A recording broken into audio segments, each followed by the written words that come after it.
আসসালামু আলাইকুম রহমতুল্লাহ। ফিদাওয়াল থেকে শুভেচ্ছা ও স্বাগতম। চলে আসলাম নতুন একটি কালেকশন নিয়ে, সম্পূর্ণ হ্যান্ডওয়ার্কের উপর, অর্গানজার উপরে কাজ করা খুব সুন্দর একটি শাড়ি। আমি সম্পূর্ণ বডিটা আপনাদেরকে দেখাই দিচ্ছি।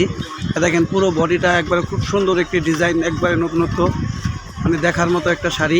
আর এখানে বর্ডারটা দেখাই দিচ্ছি, এখানে সম্পূর্ণ বডিটা দেখেন, বিউটিফুল একটি শাড়ি। আচ্ছা, যারাই আমাদের এই শাড়িটা কালেক্ট করতে চান, আমাদের হোয়াটসঅ্যাপ নাম্বার এবং ইমোতে যোগাযোগ করবেন। আমাদের স্ক্রিনে নাম্বার দেওয়া থাকলে স্ক্রিনশট নিয়ে আমাদের ইনবক্সে পাঠিয়ে দেবেন। আর আমাদের চ্যানেলটি বেশি করে শেয়ার করবেন, সাবস্ক্রাইব করবেন। আচ্ছা, দেখেন বডির কাজটা দেখেন, খুব সুন্দর একটি ডিজাইন, নতুনত্ব, দেখার মতো একটি শাড়ি, সম্পূর্ণ হ্যান্ডওয়ার্কের উপর। এই যে বর্ডারটা আমি দেখাই দিচ্ছি। আজকে এই পর্যন্তই, ইনশাল্লাহ পরবর্তী ভিডিও নিয়ে আপনাদের সামনে আমরা এসে পড়ব। আজকের জন্য ধন্যবাদ। আসসালামু আলাইকুম।